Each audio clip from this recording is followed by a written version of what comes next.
إلا الله محمد رسول الله لا إله إلا الله محمد رسول الله لا إله إلا الله محمد رسول الله لا إله إلا الله محمد رسول الله. بسم الله الرحمن الرحيم. الحمد لله وحده والصلاة والسلام على من لا نبي بعده أما بعد فأعوذ بالله من الشيطان الرجيم. بسم الله الرحمن الرحيم. ثم كان من الذين آمنوا وتواصوا بالصبر وتواصوا بالمرحمة أولئك أصحاب الميمنة والذين كفروا بآياتنا هم أصحاب المشأمة علیہم نار مؤصدہ. صدق اللہ العظیم. بزرگان محترم اور میرے عزیز ساتھیو، یہ سورہ بلد کی آخری آیتیں ہیں. ان آیتوں میں اللہ تعالیٰ فرما رہے ہیں ثم کان من الذین آمنوا، پھر وہ ان لوگوں میں سے نہیں ہوا جو ایمان لے کر آئے، وتواصوا بالصبر وتواصوا بالمرحمہ، اور آپس میں ایک دوسرے کو صبر کی تلقین کرے اور آپس میں ایک دوسرے کو رحم کی و شفقت کی وصیت کرے، ایک دوسرے کو نصیحتیں کرے. اس سے پہلے اوپر کی آیتوں میں اللہ تعالیٰ نے کچھ اعمال کا تذکرہ فرمایا. اگر بندہ ان اعمال کو کرے، یتیم کو کھلائے، مسکینوں کی مدد کرے، غریبوں کی مدد کرے، تو یہ اعمال وہ ہیں جو بندے کو آخرت میں جہنم سے نجات دلانے والے ہیں. لیکن آگے فرمائے ثم کان من الذین آمنوا، ان اعمال کے لیے شرط ہے کہ وہ ایمان والے بھی ہونے چاہیے.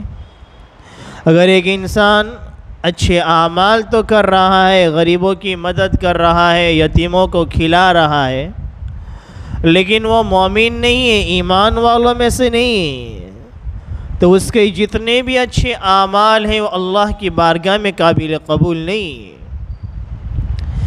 عائشہ رضی اللہ تعالیٰ عنہ نے نبی کریم صلی اللہ علیہ وسلم سے دریافت کیا، یا رسول اللہ، عبداللہ بن جدعان جو زمانے جاہلیت میں رشتہ داروں کے ساتھ اچھا سلوک کرتا تھا، غریبوں کی مدد کرتا تھا، حاجت مندوں کی حاجتوں کو پورا کرتا تھا، غلاموں کو آزاد کرتا تھا، اپنی سواری پر دوسروں کو اللہ کے لیے بٹھا لیتا تھا، کیا اس کے یہ اچھے اعمال کا بدلہ اللہ کے یہاں اس کو ملے گا؟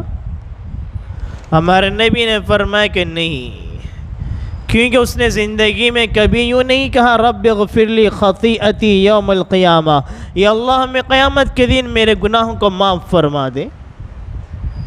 اسی لیے تمام اعمال صالحہ، اچھے اعمال کی قبولیت کے لیے ایمان شرط ہے. ایک صحابی رسول صلی اللہ علیہ وسلم نبی کریم صلی اللہ علیہ وسلم کی خدمت میں حاضر ہوئے اور عرض کہ یا رسول اللہ، ہم زمانے جاہلیت میں ہم بڑے اچھے کام کیا کرتے تھے، بڑے اچھے کام ہم نے کیے، کہ اللہ تعالیٰ ان اچھے اعمال کا بدلہ ہمیں دے گا؟ ہمارے نبی نے فرمایا تمہیں جو ایمان کی توفیق ملی ہے وہ اسی اعمال کا بدلہ ہے. تو اللہ تعالیٰ جو غیر مسلم ہیں، جن کی زندگیوں میں ایمان نہیں ہے، اسلام نہیں ہے، وہ جب دنیا میں کسی کے ساتھ کوئی اچھائی کا سلوک کرتے ہیں، کوئی اچھا کام کرتے ہیں، اچھا عمل کرتے ہیں، تو اللہ دنیا کے بدلے دنیا ان کو عطا فرما دیتے ہیں. ایک تو بدلہ یہ ہوتا ہے، یا ان کے اچھے اعمال کا بدلہ اللہ ان کے ایمان کی توفیق عطا فرما دیتے ہیں، یا ان کے اچھے اعمال کا بدلہ ہوتا ہے. جس طرح سے ہم دنیا میں دیکھتے ہیں، ایک انسان کو اگر کسی دوسرے ملک میں جانا ہو تو وہاں کے لیے اس حکومت کا، اس ملک کا ویزا شرط ہے. جب تک وہ ویزا نہیں ملے گا، یہ ویزا اجازت نامہ ہے اس ملک میں داخل ہونے کا. ایمان یہ ویزا ہے جنت میں داخل ہونے کا. ایمان کے بغیر دنیا بھر کے اچھے اعمال کر لے. غیر مسلم بہت سے ایسے بھی آپ کو نظر آئیں گے جو وہ بھی رمضان کے روزے رکھتے ہیں، وہ بھی اچھے اعمال کرتے ہیں، وہ بھی پورا مہینہ رمضان کے روزے رکھ رہے ہیں، غریبوں کو کھلا رہے ہیں، غریبوں کی مددیں کر رہے ہیں اور اچھے اعمال کر رہے ہیں، اپنی ذات سے اس طرح سے زندگی گزار کر جاتے ہیں کہ ان کی ذات سے کسی انسان کو تکلیف نہیں پہنچتی ہے، بڑے اچھے اخلاق کا مظاہرہ کرتے ہیں، بڑے اچھے سے تجارت کرتے ہیں، تجارت میں کاروبار میں کبھی جھوٹ نہیں بولتے، کبھی کسی کو دھوکہ نہیں دیتے، لیکن یہ اچھے اعمال تو کر رہے ہیں لیکن ایمان نہیں ہے، اسلام نہیں ہے، تو اللہ کی بارگاہ میں قابل قبول نہیں، اللہ دنیا ہی میں ان کے اچھے اعمال کا بدلہ انہیں عطا فرما دیتے ہیں۔ تو فرما رہے ثم کان من الذین آمنوا، ان اچھے اعمال کے لیے، نجات کے لیے پہلی شرط ہے کہ ایمان کا ہونا۔ اللہ تعالیٰ کا بڑا فضل ہے، بڑا احسان ہے، اس اللہ نے ہمیں بغیر مانگے، اللہ نے ہمیں ماں کے پیٹ سے ایمان کی دولت ہمیں عطا فرمائی۔ آج ہمیں اس ایمان کی دولت کی قدردانی نہیں۔ ایمان تو ہم سنتے ہیں کہ وہ دولت ہے کہ ایک انسان غربت میں، فقر میں، تکلیف میں، مصیبت میں، بھوک کے عالم میں زندگی گزار کر گیا، بڑی تکلیف کے ساتھ دنیا کی زندگی بسر ہو گئی، لیکن ایمان والا ہے، اللہ یہ چند سال کی زندگی، 60-70 سال کی زندگی اللہ تکلیف میں گزار دے گا، لیکن مرنے کے بعد ہمیشہ اللہ تعالیٰ اس کو جنت میں داخلہ نصیب فرما دے گا۔ یہ ایمان کی برکت ہے۔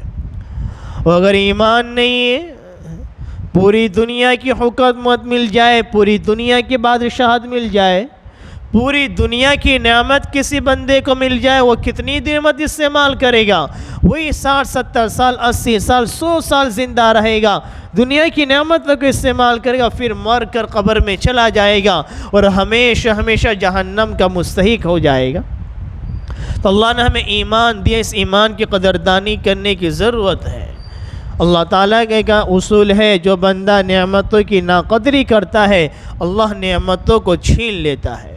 اس لیے اللہ تعالیٰ سے ڈرتے رہنا چاہیے، اللہ تعالیٰ سے دعا کرتے رہنا چاہیے کہ اللہ تو نے ہمیں ایمان دیا ہے، اسلام دیا ہے۔ جو ہم جنازے کی نماز میں جو دعا پڑھتے ہیں، اس دعا کو ہر نماز کے بعد اللہ تعالیٰ سے مانگے۔ بڑی بہترین دعا ہے وہ جنازے کی دعا، جو ہے صرف جنازے کی نماز تک اس کو محدود نہ رکھے، بلکہ ہر نماز کے بعد اس دعا کو اللہ تعالیٰ سے مانگے۔ اللہم من احییتہ منا فاحیہ علی الاسلام، یا اللہ جب تک میں زندہ رہوں مجھے اسلام پر زندہ رکھنا، ومن توفیتہ منا فتوفہ علی الایمان، اور جب میری وفات ہو تو ایمان کی حالت میں وفات ہو۔ ہر وقت اللہ تعالیٰ سے اس دعا کو مانگتے رہنا چاہیے۔ تو خیر اللہ تعالیٰ فرما رہے ثم کان من الذین آمنوا، پہلی صفت بیان فرمائی، وہ جو اچھے اعمال اوپر بیان فرمائے اس کی قبولیت کی پہلی شرط ہے کہ ایمان والا ہونا چاہیے۔ اور آگے فرمایا وتواصوا بالصبر وتواصوا بالمرحمہ، اور آپس میں ایک دوسرے کی وہ صبر کی تلقین کرنا، صبر کی نصیحت کرنا، صبر کی وصیت کرنا، اور آپس میں رحم اور شفقت کی وصیت اور نصیحت کرنا۔ یہ صبر کا لفظ قرآن کریم میں اللہ تعالیٰ نے بڑی تاکید فرمائی ہے۔ مفسرین فرماتے 20 مواقع سے زیادہ اللہ تعالیٰ نے صبر کی تاکید فرمائی ہے۔ اللہ تعالیٰ الگ الگ انداز میں صبر کو بیان فرمایا۔ کہیں تو فرمایا ان اللہ مع الصابرین، اللہ صبر کرنے والوں کے ساتھ ہے۔ اللہ نے پورے قرآن کریم میں یہ نہیں فرمایا ان اللہ مع المصلین کہ میں نماز پڑھنے والوں کے ساتھ ہوں، ان اللہ مع الصائمین میں روزہ رکھنے والوں کے ساتھ ہوں، میں صدقہ کرنے والے کے ساتھ ہوں۔ صبر کا اتنا اونچا مقام ہے، اللہ فرماتے جب بندہ صبر کرتا ہے گویا میں اس کے ساتھ ہو جاتا ہوں، اور اللہ تعالیٰ خود اپنا وصل اس کو عطا فرما دیتے۔ جب کسی بندے کو اللہ مل جائے اس سے بڑی نعمت کوئی اور نہیں ہو سکتی ہے، کہ جب تمام جنتی جنت میں چلے جائیں گے اللہ تعالیٰ جنتیوں کو کہے گا کہ میں نے تمہیں جنت عطا فرما دی، نعمت دے دی، اب کوئی نعمت باقی ہے؟ دنیا والے جنتی لوگ دیکھیں گے کہ ہمارے پاس تو عالیشان محل ہے، حوریں بھی ہے، درخت ہیں، پھل فروٹ ہیں، یہ شراب کی نہر، دودھ کی نہر، شہد کی نہر، ہر نعمت موجود ہے۔ اللہ تو نے اتنا سب ہمیں کچھ دے دیا، اب تو کوئی نعمت ہمیں ضرورت نہیں، ساری نعمت تو نے ہمیں دے دی۔ اللہ فرمائیں گے علماء کرام سے پوچھو ایک نعمت باقی ہے، اللہ وہاں بھی علماء کرام کا محتاج بنائے گا۔ اس حدیث سے پتہ چلتا ہے ہمیں دنیا کے کاموں میں بھی علماء کرام کی طرف رجوع ہونا چاہیے، مفتیان کرام کی طرف رجوع ہونا چاہیے۔ ہر عمل کو کرنے سے پہلے جائز ہے، ناجائز ہے، حلال ہے، حرام ہے، مفتیان کرام سے، علماء کرام سے پوچھ کر ہمیں وہ کام کرنا چاہیے۔ جو صحابہ کرام کی عادت تھی، جب بھی کوئی نیا عمل ان کے سامنے آتا پہلے ہمارے نبی کو پوچھتے یا رسول اللہ یہ کام ہمارے لیے جائز ہے یا نہیں جائز ہے، حلال ہے یا حرام ہے؟ اور ہماری عادت کیا ہے، ہم پہلے کر لیتے ہیں، بعد میں پوچھ لیں گے مفتی صاحب کو، بعد میں ہم اپنے امام صاحب کو پوچھ لیں گے جائز ہے ناجائز ہے۔ ابھی تو کھا لیتے ہیں، بعد میں پوچھ لیں گے، ابھی تو پی لے، ابھی تو سامنے آ گیا، اب کہاں پوچھنے جائیں گے، کھانا سامنے ہے، حلال حرام ابھی کہاں پوچھنے جائیں گے، کھا لیں گے پھر پوچھتے ہیں کہ فلاں فلاں کی شادی میں جانا ہوا، اس کا کاروبار ایسا ہے، فلاں نے دعوت دے دی، اس نے کھانا پیش کیا، اس کا کاروبار ایسا تھا، اب کیا کرے، پیٹ میں حرام چلا گیا، اب آ کے پوچھ رہے ہیں کیا کرنا چاہیے۔ تو کرنے سے پہلے ہمیں پوچھنا چاہیے، جو صحابہ کرام کی بھی عادت تھی۔ اللہ تعالیٰ پہلے یہ نعمت عطا فرما سکتے تھے جنت میں، لیکن اللہ تعالیٰ جنتیوں کو علماء کی طرف رجوع فرمائے گا۔ اپنے علماء کرام سے پوچھو ایک نعمت تمہاری اور بھی باقی ہے، علماء کرام کی طرف رجوع کریں گے، وہ کیا نعمت ہے؟ جنت میں اللہ نے سب کچھ ہمیں دے دیا، ہمیں تو کسی نعمت کی کمی نظر نہیں آ رہی ہے۔ علماء کرام فرماتے ہیں کہ اللہ کا دیدار کی نعمت باقی ہے، وہ نعمت دنیا کی جنت کی سب نعمتوں سے اعلیٰ اور افضل ہے۔ تو اللہ تعالیٰ کا دیدار یہ سب سے بڑی نعمت، اللہ کا وصل، اللہ کا مل جانا یہ سب سے بڑی نعمت۔ ظاہر سی بات ہے ایک بندہ کسی سے محبت کرتا ہو، اشد محبت کرتا ہو، جیسے کہ ہمارے نوجوان مثال دیگر میں سمجھاؤں کہ ہمارے جو نئے نوجوان ہیں وہ ایکٹروں کے دیوانے ہیں، انہی کی طرح بال رکھتے ہیں، انہی کی طرح کپڑے پہنتے ہیں، انہی کی اسٹائل میں زندگی گزارتے ہیں، حالانکہ وہ جس کی ہم نقالی کر رہے ہیں وہ نہ ان کو جانتا ہے نہ پہچانتا، اگر ان کے قریب سے گزر جائے ان کی طرف دیکھے بھی نہیں، لیکن پھر بھی ایسا موقع آ گیا، کہیں ملاقات ہو گئی، آمنے سامنے ہو گئے تو سیلفیاں لیں گے، فوٹو پڑھائیں گے اور فیس بک پر، انسٹاگرام پر پوری دنیا کو بتائیں گے اتنے بڑے آدمی کے ساتھ ہماری ملاقات ہو گئی۔ ابھی ایک دن پہلے میں نے ہمارے محلے کے ایک نوجوان کو دیکھا، فلمی اسٹار کے ساتھ وہ کھڑا ہے، اس نے فوٹو پڑھایا، اس نے اسٹیٹس پہ ڈالا، میری بات چیت میں کہ تو جنتی ہو گیا، مجھے بھی جنت میں لے کر جانا، کتنا اونچا مقام تیرا تو ہو گیا، کتنے بڑے آدمی کے ساتھ تو نے ملاقات کر لی، ہمارا بھی خیال رکھنا، جنت میں جائے ہمیں بھی ساتھ میں لے کر جانا۔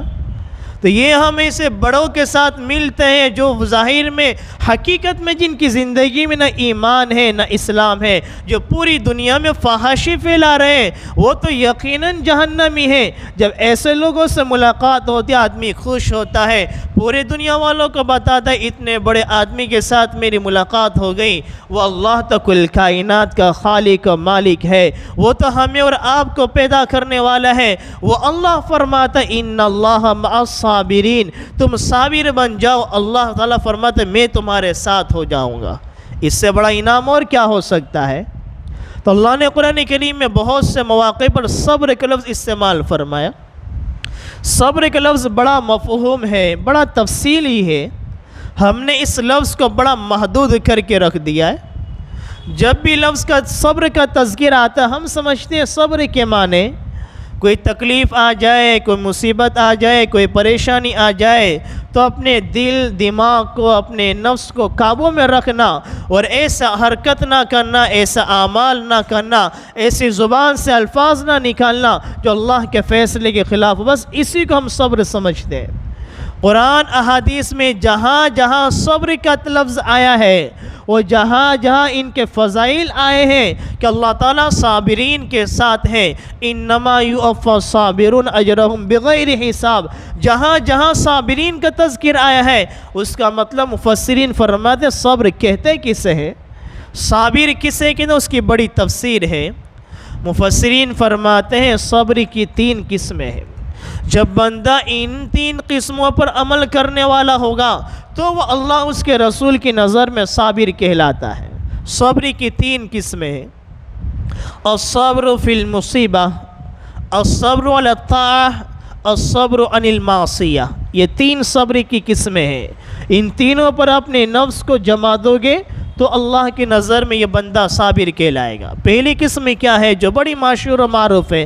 الصبر فی المصیبہ، کہ اللہ نے کوئی تکلیف آ گئی، مصیبت آ گئی، پریشانی آ گئی تو اپنے نفس کو اس مصیبت پر جمائے رکھنا، کوئی ایسا عمل، کوئی ایسی حرکت نہ کرنا جو رضا بالقضاء کے خلاف ہو، اللہ کے فیصلے کے خلاف ہو۔ یہ پہلی قسم ہے صبر کی۔ ایک بزرگ کو لوگوں نے دیکھا، ایک چیتے نے حملہ کر دیا، بڑا گہرا زخم آیا، بہت علاج کیا، بہت دوا کری، لیکن وہ زخم ایسا تھا کہ اچھا ہی نہیں ہوتا تھا۔ پھر بھی ہمیشہ اللہ تعالیٰ کا شکر کیا کرتے تھے، ہمیشہ اللہ کا شکر کیا کرتے تھے۔ لوگوں نے پوچھا کہ یہ اتنا گہرا زخم ہے، اتنا پرانا ہو گیا، آپ نے کتنا علاج کیا، کتنی دوا کری، اب تک اچھا نہیں ہو رہا ہے، پھر بھی آپ ہمیشہ اللہ کی شکر گزاری میں لگے رہتے ہو؟ ان بزرگ نے بڑا اچھا جواب دیا، اس جواب کو ہمیشہ ہم یاد رکھ لیں۔ ان بزرگ نے جواب دیا، میں اس بات پر اللہ کا شکر ادا کرتا ہوں، اس اللہ نے مجھے مصیبت میں گرفتار فرمایا، کسی معصیت میں گرفتار نہیں فرمایا۔ معصیت کے معنی گناہ کیا آتے ہیں۔ اس بزرگ نے کتنا بہترین جواب دیا، میں اس بات پر شکر ادا کرتا ہوں، اس اللہ نے مجھے مصیبت میں گرفتار فرمایا، کسی معصیت میں مبتلا نہیں فرمایا۔ یہ مصیبت تو دنیا کی زندگی تک، موت تک محدود ہے، اگر کسی معصیت میں گرفتار ہو گیا تو وہ معصیت مجھے جہنم میں ڈھکیل دے گی۔ اسی لیے جب بندے کو کوئی تکلیف پہنچے، مصیبت پہنچے، فوراً اس کی زبان پہ انا للہ و انا الیہ راجعون کا لفظ آنا چاہیے، اور ایک دعا پڑھیں، اللہم اجرنی فی مصیبتی واخلفنی خیرا منہا۔ جب بھی کوئی تکلیف پہنچی، کوئی مصیبت آئی، پریشانی آئی، یا کوئی آپ کا نقصان ہو گیا، یا کوئی چیز آپ کی گم ہو گئی، تو انا للہ و انا الیہ راجعون، اللہم اجرنی فی مصیبتی واخلفنی خیرا منہا۔ یہ اللہ تو اس مصیبت میں مجھے اجر عطا فرما، اللہم اجرنی فی مصیبتی، اللہ تو اس مصیبت میں مجھے اجر عطا فرما، ثواب عطا فرما، اور اس کا نعم البدل مجھے عطا فرما۔ جو میری چیز گم ہو گئی، میرا نقصان ہو گیا، ضائع ہو گئی، برباد ہو گئی، مجھے تکلیف میں ڈال دیا، اس کا اچھا بدلہ مجھے عطا فرما۔ کتنی بہترین دعا ہے۔ جب بندے کو کسی سبب کی بنا پر کوئی تکلیف پہنچتی ہے، جب بندہ اس سبب پر اپنے نفس پر صبر کر لیتا ہے، اللہ اسی اسباب کو، اسی سبب کو اس کی خوشی کا ذریعہ بنا دیتے ہیں۔ قرآن کریم کی ایک مثال کے ذریعے سے ہم اس کو سمجھیں کہ جب بندہ، اللہ تعالیٰ نے کوئی مصیبت کا سبب سامنے آیا، اس مصیبت کے سبب پر اگر ہم نے صبر کر لیا، اللہ اسی سبب کو آئندہ ہماری خوشی کا ذریعہ بنا دیں گے۔ قرآن کریم میں ایک سورت ہے، سورہ یوسف، کہ یوسف علیہ السلام کے بھائی نے یوسف علیہ السلام کو کنویں میں ڈال دیا، ان کے کرتے کو نکالا، ایک جانور کو ذبح کرا، ان کے کرتے کو خون میں رنگین کر دیا، اور اپنے والد یعقوب علیہ السلام کے سامنے کرتا لے کر آئے اور کہا کہ اے ہمارے والد، ہم دوڑ رہے تھے، ریس لگا رہے تھے، اور یوسف پیچھے رہ گئے، اور بھیڑیا آیا، یوسف کو کھا لیا۔ یہ کرتا ان کے باپ کے سامنے، یعقوب علیہ السلام کے سامنے رکھ دیا، خون میں رنگین ہے۔ تو یہی کرتا یعقوب علیہ السلام کے لیے غم، تکلیف، مصیبت کا سبب بنا، لیکن انہوں نے کیا فرمایا؟ فصبر جمیل، کہ میں بہترین صبر کروں گا۔ صبر نہیں کا فصبر جمیل، جمیل کے معنی خوبصورت کیا آتے ہیں، اچھے آتے ہیں، بہتر کیا آتے ہیں، میں بہترین صبر کروں گا۔ واللہ المستعان علی ما تصفون، اللہ مددگار ہے، اللہ مدد کرنے والا ہے۔ تو وہ کرتا یعقوب علیہ السلام کی تکلیف کا، مصیبت کا، غم کا سبب بنا، اس پر یعقوب علیہ السلام نے صبر فرمایا۔ ایک مدت گزر گئی، یوسف علیہ السلام یہاں سے نکلے، مصر پہنچے، مصر کی جیل میں گئے، وہاں سے نکلے حکومت کے تخت پر پہنچے، اور اسی طریقے سے حکومت کی لگام یوسف علیہ السلام کے ہاتھ میں آ گئی۔ یعقوب علیہ السلام کے دوسرے بیٹے یوسف علیہ السلام کے بھائی وہاں پر غربت میں ہیں، فقر و فاقے میں، قحط سالی میں ہے، اور اپنے بھائی کے سامنے آ رہے ہیں، بادشاہ کے سامنے آ رہے ہیں، وَتَصَدَّقْ عَلَيْنَا، ہم محتاج ہیں، ہم پر صدقہ کر دیجئے، ہماری مدد فرمائیے۔ یوسف علیہ السلام نے تو پہچان لیا، کیونکہ ان کے بھائی تو جوان تھے، جوانی کے بعد شکل و صورت نہیں بدلتی، وہ بچپن رہا ہوتا ہے، بچپن سے جب آدمی بڑا ہوتا ہے اس کی شکل و صورت بدل جاتی ہے۔ یوسف علیہ السلام کو جب کنویں میں ڈالا تھا، یوسف علیہ السلام چھوٹے بچے تھے، ان کے بھائی جوان تھے، ان کے بھائیوں کی شکل و صورت نہیں بدلی۔ یوسف علیہ السلام تو اب جوان ہو گئے، ان کی شکل و صورت بدل گئی، ان بھائیوں نے نہیں پہچانا یہ یوسف ہے۔ یوسف علیہ السلام نے پہچان لیا یہ میرے بھائی ہے۔ خیر پورا واقعہ ہوا، یوسف علیہ السلام نے کہا اپنے بھائی کے سامنے اپنا اظہار کیا کہ انا یوسف، میں یوسف ہوں، اپنا کرتا دیا۔ وہاں ان کے والد رو رو کر اپنے بیٹے کی جدائی میں اتنا روئے کہ آنکھوں کی بینائی چلی گئی، نابینا ہو گئے۔ یوسف علیہ السلام نے اپنے بھائیوں کو کرتا دیا، انا یوسف، میں یوسف ہوں، اپنا کرتا دیا، اور یہ کہا یہ میرا کرتا لے کر میرے والد کے چہرے پر ڈال دینا۔ تو یہاں پر ایک یوسف علیہ السلام کا کرتا لے کر نکل رہے ہیں، وہ یہاں کنعان میں یعقوب علیہ السلام کہہ رہے ہیں مجھے یوسف کی خوشبو آ رہی ہے۔ اللہ تعالیٰ نے انبیاء علیہ السلام پر ایسے معجزات کو ظاہر فرماتے ہیں۔ جب وہ کرتا کنعان لایا گیا، یعقوب علیہ السلام کے چہرے پر رکھا گیا یوسف علیہ السلام کا کرتا، یعقوب علیہ السلام کی بینائی واپس لوٹ کر آ گئی۔ دیکھو یوسف علیہ السلام کا کرتا ایک موقع پر یعقوب علیہ السلام کے لیے غم کا سبب بن رہا ہے، مصیبت کا سبب بن رہا ہے، لیکن اسی وقت صبر فرمایا۔ اللہ نے وہی آئندہ ایسا موقع فراہم فرمایا کہ یوسف علیہ السلام کا کرتا یعقوب علیہ السلام کی بینائی کا ذریعہ بن رہا ہے، اور ایک باپ اپنے بیٹے کے لیے ساتھ ملاقات کا ذریعہ اور سبب اور خوشی کا ذریعہ بن رہا ہے۔ تو جب انسان جس سبب میں تکلیف ہے، مصیبت ہے، اسی سبب پر انسان صبر کر لے، اللہ اس سبب کو خوشیوں میں تبدیل کر دیتے۔ خیر میں صبر کی قسمیں بیان کر رہا تھا، مفسرین فرماتے ہیں صبر کی 3 قسمیں، الصبر فی المصیبہ، الصبر عن المعصیہ، کہ اپنے نفس کو معصیت سے روکے رکھنا، کہ گناہ کے مواقع سامنے ہیں، نفس کہہ رہا ہے گناہ کر لے، کسی کو پتہ نہیں چلے گا، لیکن پھر اللہ کا خیال ہے کہ نہیں مجھے گناہ نہیں کرنا ہے، میرا اللہ مجھے دیکھ رہا ہے، اپنے نفس کو گناہ سے روکے رکھا، اللہ کے نظر میں یہ صابر کہلائے گا۔ کیا صبر عن المعصیہ، معصیت سے اپنے آپ کو روکنا۔ اور تیسری قسم صبر کا صبر علی الطاعہ، کہ اپنے نفس کو عبادت پر روکے رکھنا، اپنے نفس کو عبادت پر جمع دینا، کہ صبح میں مؤذن نے اذان دی الصلاۃ خیر من النوم، حی علی الصلاۃ حی علی الفلاح، ہم آواز کو سن رہے ہیں کہ وہ پکار رہے ہیں نماز کے لیے آ جاؤ، کامیابی کی طرف آ جاؤ، الصلاۃ خیر من النوم۔ رات میں 2 بجے 3 بجے آنکھ لگی تھی، طبیعت بھی خراب تھی، لیکن سن رہے ہیں الصلاۃ خیر من النوم کہ نماز نیند سے بہتر ہے۔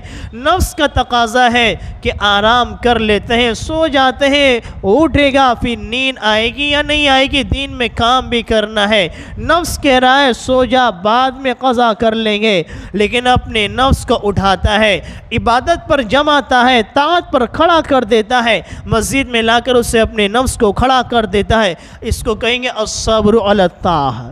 جو بندہ ان 3 کام کرنے والا ہوگا وہ اللہ کے نظر میں صابر کہلائے گا، کہ مصیبت پر اللہ کے مصیبت پر اپنے نفس کو روکنے والا ہو، گناہ سے اپنے آپ کو باز رکھنے والا ہو، عبادت پر اپنے نفس کو جمانے والا ہو، یہ بندہ صابر ہے، جس کے بارے میں قرآن کریم کہتا ہے ان اللہ مع الصابرین، ایسے شخص کے ساتھ اللہ تعالیٰ ساتھ ہو جاتا ہے۔ تو یہ ہم آخری نبی کی آخری امت ہے، ہمارے بعد اب کوئی نبی نہیں آئیں گے، تو ہمیں گناہ سے بھی بچنا ہے اور دوسروں کو بھی گناہ سے بچانا ہے۔ وَتَوَاصَوْا بِالصَّبْرِ، دوسرے کو صبر کی نصیحت کرو، دوسرے کو صبر کی تلقین کرو۔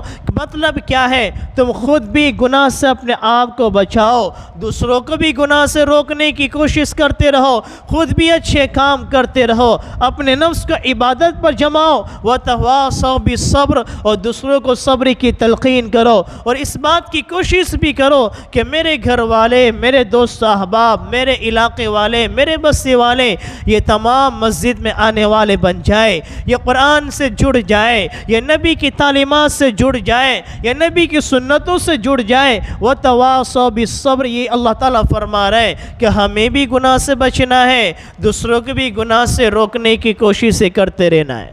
اللہ نے یہ حکم سورہ عصر میں بھی فرمایا تھا، وَالْعَصْرِ إِنَّ الْإِنسَانَ لَفِي خُسْرٍ إِلَّا الَّذِينَ آمَنُوا وَعَمِلُوا الصَّالِحَاتِ وَتَوَاصَوْا بِالصَّبْرِ وَتَوَاصَوْا بِالصَّبْرِ وَتَوَاصَوْا بِالْحَقِّ، کہ وہاں بھی علماء کرام مفسرین کے قول وَتَوَاصَوْا بِالصَّبْرِ سے کیا مراد ہے؟ وَتَوَاصَوْا بِالصَّبْرِ کی ایک تفسیر یہ ہے، امر بالمعروف نہی عن المنکر کرنا۔ تو فرمایا وَتَوَاصَوْا بِالصَّبْرِ، اور آگے فرمایا وَتَوَاصَوْا بِالْمَرْحَمَةِ، کہ صبری کی وصیت کرنا، صبری کی نصیحت کرنا، اور رحم کی، شفقت کی ایک دوسرے کو نصیحت کرنا، کہ ہم بھی دوسروں کے ساتھ شفقت کا معاملہ کریں، ہم بھی آپس میں ایک دوسرے کے ساتھ رحم کا معاملہ کریں، اور دوسروں کو بھی اس بات کی تلقین کریں کہ اللہ کے مخلوق کے ساتھ صبر کے معاملہ کیا جائے، شفقت کا معاملہ کیا جائے، رحم کا معاملہ کیا جائے۔ الراحمون یرحمہم الرحمن ارحموا من فی الارض یرحمکم من فی السماء، جو بندہ رحم کرتا ہے رحمان اس پر رحم کرتا ہے۔ اللہ فرما رہے ہیں ارحموا من فی الارض یرحمکم من فی السماء، تم زمین والوں پر رحم کرو، آسمان والا تم پر رحم کرے گا۔ اللہ نے اگر ہمیں طاقت دی ہے، اللہ نے ہمیں وسعت دی ہے، حکومت دی ہے، مال دیا ہے، دکان دیا، بزنس دیا، کاروبار دیا، ہمارے ماتحت میں دوسرے لوگ ہیں، اگر ہمارے ماتحت میں دکان پہ کام کرنے والے کمزور ہیں، وہ ہماری دکان پہ کام کرنے والے، ہمارے یہاں پہ مزدوری کرنے والے ہیں، اگر ان سے کوئی غلطی ہو گئی، ان سے کوئی غلط کام ہو گیا، ان کے ساتھ ظلم زیادتی کا معاملہ نہ کیا جائے۔ وہ بھی اللہ کے بندے ہیں، تم بھی اللہ کے بندے ہو، جو اللہ تمہیں مالک بنانے پر قادر ہے، اس کو نوکر بنانے پر قادر ہے۔ اگر آپ نے اپنے ماتحتوں کے حقوق کو ادا نہیں کیے، اپنے نیچے والوں پر رحم و شفقت کا معاملہ نہیں فرمایا، اس اللہ تعالیٰ کے خزانے میں کوئی کمی نہیں، واللہ پلٹا کھا دے گا، واللہ پورے نظام کو پلٹ دے گا، اور مالک کو نوکر بھی بنا سکتا ہے، نوکر کو مالک بھی بنا سکتا ہے، وہ کمزور کو طاقتور بھی بنا سکتا ہے، طاقتور کو کمزور بھی بنا سکتا ہے۔ اس لیے ہم یہ نہ سوچیں میرے پاس تو طاقت ہے، قوت ہے، مال ہے، دولت ہے، کاروبار ہے، بزنس ہے، میرے نیچے کام کرنے والا میرا کمزور ہے، میں جو چاہوں ویسا اس پر ظلم کروں گا، ویسا اس کو دباؤں گا۔ نہیں، تم زمین والوں پر رحم کرو، آسمان والا تم پر رحم کرے گا۔ اور آگے فرما رہے ہیں اولئک اصحاب المیمنہ، جن کی زندگی میں ایمان ہے، صبر ہے، اور دوسروں پر رحم کرنے والے بھی ہیں، یہی لوگ بڑے بابرکت لوگ ہیں، یہی لوگ خوش نصیب ہیں۔ اس کا ایک ترجمہ تو یہ ہے، اس کا ایک ترجمہ مفسرین فرماتے کہ میمنہ کا ایک معنی یہ ہے، یہی لوگ سیدھے ہاتھ والے ہیں، دانے ہاتھ والے ہیں۔ اس کا مطلب یہ ہے جو قیامت جب طاری ہوگی، جب نام اعمال تقسیم ہوں گے، جو جنتی ہوں گے، اللہ تعالیٰ ان کو دائیں ہاتھ میں نام اعمال عطا فرمائیں گے، اور جہنمیوں کو بائیں ہاتھ میں، الٹے ہاتھ میں نام اعمال ملے گا۔ اس بات کی علامت ہوگی کہ یہ جنت والے ہیں، جہنم والے ہیں۔ اگر ایمان ہے، دنیا میں مصیبت پر صبر ہے، گناہ سے اپنے نفس کو روکا ہے، عبادت پر جمایا ہے، اور دوسروں کے ساتھ بھی امر بالمعروف نہیں عن المنکر پوری زندگی کر گئے، لوگوں پر رحم کا معاملہ بھی فرمایا، اولئک اصحاب المیمنہ، یہی لوگ دائیں ہاتھ والے ہیں، انہی کے ہاتھ میں، سیدھے ہاتھ میں نام اعمال دیا جائے گا۔ والذین کفروا بآیاتنا، اور وہ لوگ جنہوں نے ہماری آیتوں کو جھٹلایا، جنہوں نے اللہ تعالیٰ کی نافرمانی کی، اللہ کا انکار کر دیا، قرآن کریم کا انکار کیا، نبی کا انکار کر دیا،